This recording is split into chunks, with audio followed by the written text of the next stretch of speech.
আলাইকুম ওয়া রাহমাতুল্লাহি ওয়া বারাকাতুহু। সম্মানিত ভিউয়ার্স, আমি আপনাদের সম্মুখে কবিরা গুনাহ সম্পর্কে আলোচনা করব। মানুষ যত গুনাহ করে, এই গুনাহকে প্রধানত দুইটি ভাগে ভাগ করা হয়: কবিরা গুনাহ, সগীরা গুনাহ। সগীরা গুনাহগুলো হচ্ছে, হাদিস শরীফে এরকম পাওয়া যায় যে আল্লাহ রাসূল সাল্লাল্লাহু আলাইহি ওয়াসাল্লাম হাদিস শরীফে বলেছেন, আস-সালাওয়াতুল খামসু ওয়াল জুমআতু ইলাল জুমআ ওয়া রমাদানু ইলা রমাদান মুকাফফারাতুল লিমা বাইনাহুন্না ইযা ইজতুনিবাতিল কাবাইর। যে কোনো ব্যক্তি যদি 5 ওয়াক্ত নামাজ ঠিকঠাক মতো আদায় করে, এক জুমা থেকে অপর জুমা পর্যন্ত, এবং জুমা নামাজ আদায় করে, এবং এক রমজান থেকে অপর রমজান পর্যন্ত, এর মধ্যখানে যত গুনাহ হয়ে যাবে, অন্যায় হয়ে যাবে, অপরাধ হয়ে যাবে, সমস্ত সগীরা গুনাহগুলা আল্লাহ রাব্বুল আলামিন ওই নামাজের কারণে, ওই এক জুমা থেকে অপর জুমা নামাজ পড়ার কারণে, এক রমজানের থেকে অপর রমজান পর্যন্ত যত গুনাহ হয়ে যাবে, সমস্ত গুনাহগুলা এই নামাজের কারণে, রমজানের কারণে, এক জুমার নামাজের কারণে সমস্ত সগীরা গুনাহগুলা মাফ হয়ে যাবে। সুবহানাল্লাহ। কিন্তু বাকি থাকবে যে হচ্ছে কবিরা গুনাহগুলা। এখন আমরা জানব কবিরা গুনাহ কয়টি। হাদিস শরীফে এসেছে যে কবিরা গুনাহের সংখ্যার ব্যাপারে অনেক মতভেদ আছে। আব্দুল্লাহ ইবনে ওমর রাদিয়াল্লাহু তাআলা আনহু তার হাতে তিনি কবিরা গুনাহ উল্লেখ করেছেন যে কবিরা গুনাহ মোট 7টি। এক নম্বর হচ্ছে আল্লাহ পাক রব্বুল আলামিনের সাথে শিরিক করা। 2 নম্বর হচ্ছে কোনো মুমিনকে অন্যায়ভাবে হত্যা করা। 3 নম্বর কোনো চরিত্রবান মহিলাকে মিথ্যা অপবাদ দেওয়া, তার চরিত্রে মিথ্যা কলঙ্কের দাগ দেওয়া। 4 নম্বর হচ্ছে যুদ্ধক্ষেত্র থেকে পালিয়ে যাওয়া। 5 নম্বর হচ্ছে এতিমের সম্পদ অন্যায়ভাবে ভক্ষণ করা। এতিমের সম্পত্তি যদি কেউ এতিমকে না দিয়ে ভক্ষণ করে ফেলে, ভোগ করে ফেলে, সেটা হচ্ছে কবিরা গুনাহ। 6 নম্বর হচ্ছে পিতামাতার অবাধ্যাচরণ করা, পিতামাতার সাথে খারাপ ব্যবহার করা, পিতামাতার হুকুম হাকাম না মানা। 7 নম্বর হচ্ছে মসজিদে হারামে, মানে কাবা শরীফে অন্যায় কাজ করা, অপাচার করা।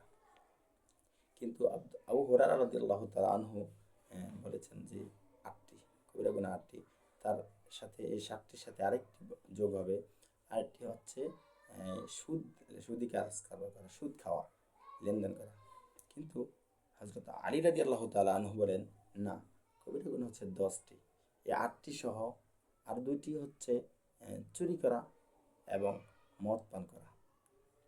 এই 10টি হযরত আলী রাদিয়াল্লাহু তাআলা আনহু বলেছেন, এই 10টি হচ্ছে কবিরা গুনাহ।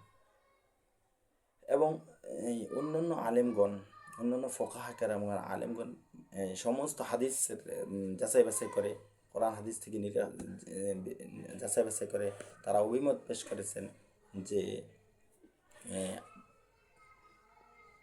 কবিরা গুনার সংখ্যা হচ্ছে 17টি।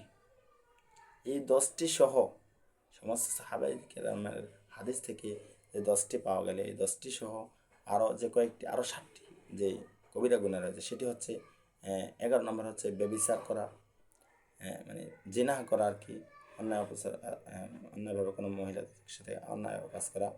আর 12 নম্বর হচ্ছে সমকামিতা করা, অর্থাৎ যেটা হচ্ছে পুরুষে জিনাহ করা, মহিলা খারাপ কাজ করা, ব্যভিচার করা, সেটা হচ্ছে মানে সমকামিতা। আর 13 নম্বর হচ্ছে জাদুটনা করা। 14 নম্বর হচ্ছে মিথ্যা সাক্ষী দেওয়া। সমাজে মিথ্যা সাক্ষীটা প্রচলন আছে, এটা কবিরা গুনাহ। 15 নম্বর হচ্ছে মিথ্যা শপথ করা। কেউ যদি মিথ্যা শপথ করে, সেটা হচ্ছে বড় কবিরা গুনাহ। 16 নম্বর হচ্ছে পরনিন্দা করা, অর্থাৎ গীবত করা। পরনিন্দা, অপর ব্যক্তির মানে দুর্নাম করা। 17 নম্বর হচ্ছে জুয়া খেলা। তাহলে আমরা জানতে পারলাম যে কবিরা গুনাহ, কবিরা গুনার সংখ্যা কেউ বলেছেন 8টি, কেউ বলেছেন 10টি, কেউ বলেছেন 7টি, কেউ বলেছেন 17টি। শুধু তাই নয়, ইবনে আব্বাস রাদিয়াল্লাহু তাআলা আনহু উনি কবিরা গুনাহের সংখ্যা বলেছেন 700টি বলেছেন। অর্থাৎ আরও অনেক কবিরা গুনাহ আছে, আরও অনেক কবিরা গুনাহ থাকতে পারে। যাই হোক, এই যে উল্লেখিত যে কবিরা গুনাহগুলো, 17টা কবিরা গুনাহের কথা উল্লেখ করলাম, আর এই 17টা কবিরা গুনাহ যদি কেউ করে, সেই ব্যক্তি এই কবিরা গুনাহ থেকে যদি আল্লাহ পাক রব্বুল আলামিনের কাছে ফানাহ না চায়, খালেজ দিলে তওবা না করে, আল্লাহ পাকের কাছে কান্নাকাটি না করে, এই যে তওবা না করে সে যদি মৃত্যুবরণ করে, তাহলে সে এই কবিরা গুনার জন্য জাহান্নামে যাইতে হবে, কবিরা গুনার জন্য শাস্তি পাওয়া লাগবে, কবিরা গুনার জন্য সে আল্লাহর কাছে জবাবদিহিতা করা লাগবে।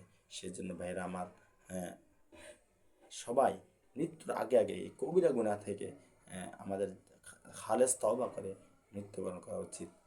আমরা যেন আল্লাহ পাক রব্বুল আলামিনের কাছে তওবা করি। তওবা না করলে আল্লাহ রব্বুল আলামিন অত্যন্ত এই শাস্তি দিবেন। যাই হোক, তাই আলোচনা করলাম।